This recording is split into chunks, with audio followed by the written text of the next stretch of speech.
ትላታለች።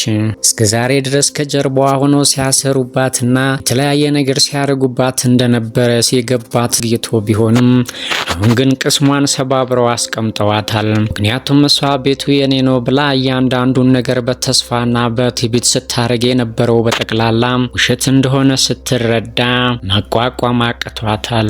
ለዚህ ሁሉ ችግር መከራና ስቃይ ያደረሷት እነ ካሌብ መስሎ ቢሰማትም ለዚህ ሁሉ ስቃይና ለዚህ ሁሉ ውድቀት እየከተታት ግን ዳኒ መሆኑን መረዳት አይከብደንም። ምክንያቱም እሷ ይሄንን ሁሉ እያደረገችው ያለችው ለሁለቱ ፍቅርና ለሁለቱ የወደፊት ህይወት ስለቢሆንም ዳኒ ግን ቤቱ የሷ እንዳልሆነ ካወቀ በጣም ሰነባብቶ ነበረም። ይህንን ነገር ግን ለሷ ከመንገር ይልቅ በራሱ ሸሽጎና ይዞም ሽማግሌው ያሉትን ነገር በሙሉ ተቀብሎ ቲናን ለዛሬ ውድቀትና ለዛሬ ችግር ጋርዷታል።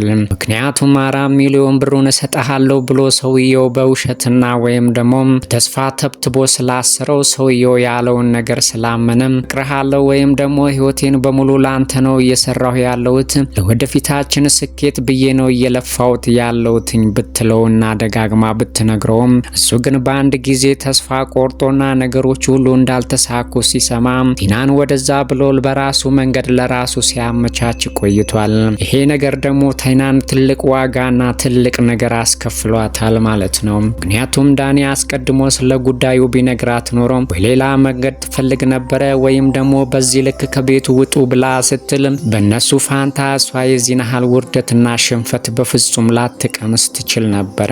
ስለዚህ ቲና ካሌብና ሽማግሌውን ሳይሆን መውቀስ የነበረባት ዳኒን የራሷ ጉያ ውስጥ የሸሸገችውን ፍቅረኛዬ ነው ወይም አብሬው እኖራለሁ የምትለውን ሰው ነበር።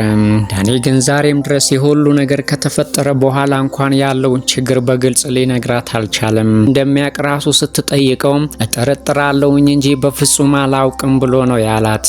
እያወቀ እንደደበቃት ካወቀች ክፉኛ እንደምትጣላውና የችግሩ መንስኤ በጠቅላላ እሱ እንደሆነ ስለገባው እጠረጥራለሁኝ እንጂ ቤቱ ግን ያንቺ እንዳልሆነ በፍጹም አላውቅም ብሎ ዛሬም ዋሽቷታል። ቲና የሄደችበትና ያደረገችው ነገር ያለው ትክክል ነው ብለን ባንልም ግን እንደዚህ የለፋች የነበረው ለሁለቱ ለጋራ ብላ ነበር። ዳኒ ግን ወደዛ አሽቀንጥሮ ጥሏታል። 4 ሚሊዮን ብሩን ካገኘ እንኳን ትዝም እንደማትለውና እሱ ያችን 4 ሚሊዮን ብር ይዞ ከኤደን ጋር ለመኖር እያሰበ እንደሆነ ደጋግሞ ሲናገር ሰምተነዋል። ስለዚህ ቲናን ማን ነው ከሽማግሌውና ከካሌብ የበለጠ አፍርጦ የጣላት? ዳኒ ነው ባይነን። ትሁት በበኩሏ ቲናን በግላጭ ያገኘቻት ነው የሚመስለው። ምክንያቱም ከእንግዲህ በኋላ ትሁት ቤት ውስጥ ምንም ስራ እንዳትሰራና ቲና ደግሞ ያለውን ስራ በጠቅላላ እንድትሰራ ገደብ ተጥሎባታል።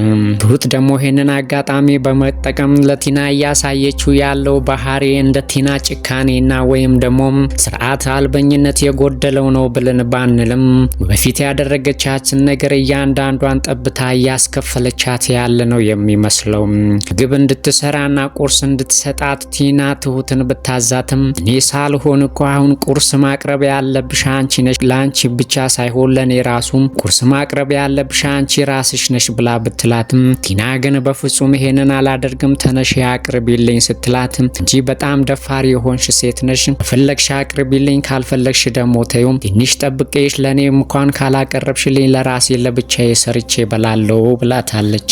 በሌላ በኩል ትሁት ቲና ምን አይነት ጭካኔና ምን አይነት አረመኔ እንደነበረች ስትነግራትም ቀን ዳኒን ይዘሽ ተኝተሽ ማታ ደግሞ ካሌብን ይዘሽ ትተኛለሽ፣ አንቺ እኮ በጣም ወራዳና ጨምላቃ ሴት ነበርሽ፣ ከዚህ በላይ ቅጣትና ከዚህ በላይ በደል ይገባሻል፣ አንቺ እንደ ፍጡር መቆጠርሽ ራሱ በጣም የሚከብድ ነው ብላም ቲናን በጣም አሸማቃታለች። ቲናም አሁን ክንፌን ተመትቼ አግኝተሽ ነው ቆይ ሰራልሻለሁ ከእንግዲህ በኋላ እኮ እኔ ምንም የማጣው ነገር የለም ብትላትም ትሁትም ቀላል ሰው ስላልነበረች አንቺ ምንም አታመጭም ከእንግዲህ በኋላ ከኔ በታችና እንደውም ከአንቺ ይልቅ ጌጣጌጦችሽና ቀለሞችሽ ከአንቺ የተሻሉ ናቸው ብላም ባድ የሆነ ንግግር ተናግራታለች። ቲናም በትሁት አነጋገር በጣም ስለተበሳጨችና ስለተናደደች እዛው ትታት ሄዳለች።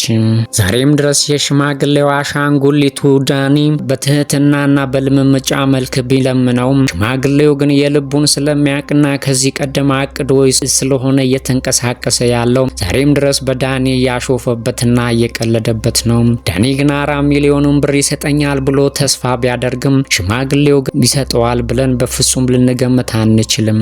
ይባስ ብሎ እንደውም ዛሬ በብሩ ብሰጥህ ምንድነው የምታደርግበት ብሎ ቢጠይቀውም ዳኒ ሆይሻ ሳያፍርና ምንም ካፉ እንኳን ቃላት ለመውጣት ሳይቸገርም ኤደን ጋር ተጣርጄበት ወይም ደግሞ ቤት ተከራይቼ ዕቃ ሟላበታለሁ ብሎ ትርፍ ብሏል። የሰጠውን ብር ዕቃ ካሟላበትና ቤት ትዳር ካደረገበት ጌታ አምጥቶ ሊከፍለኝ ይችላል ብሎ ሽማግሌው ማሰቡና ብሩን ውሃ ይበለዋል ብሎ ማሰቡ የማይቀር ነው። ምክንያቱም ዳኒ መጀመሪያ ላይ ሰርቼ ከፍልሃለሁኝ ቢያንስ 1 ወር እንኳን ቢፈጅብኝ ነው ወይም ደግሞ እንደው መረካ አዋጣኝና በጣም ከዘለቀልኝ አትርፌ ከፍልሃለሁ ብሎ ሲል የነበረው ዳኒ ዛሬ ግን የሚበደረውን ብር ቤት ተከራይቶበትና ዕቃ ሊያሟላበት እንዳሰበ ሲነግረው ሽማግሌው ግን ባይዋጥለትም እሰጥሃለሁኝ ብሎ ተስፋ ሰጥቶታል።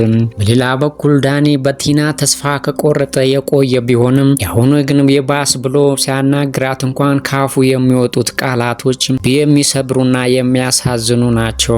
ነገሮችን ሁሉ አብኳክተሽ አበላሽተሽዋል፣ አንተ የምታስተካክለው አድርገሽ አስተካክዩ፣ ግን ከደሙ ነፃ ነኝ ብሎ ደጋግሞ ቢነግራትም ደመውደቄን አይተህ እየተቀየርክብኝ ነው ወይ ብላ ብትለውም እየተቀየርኩብሽ አይደለም፣ ግን ለእያንዳንዱ ጥፋትሽ ራስሽ መፍትሄ ፈልጊ ብሏታል።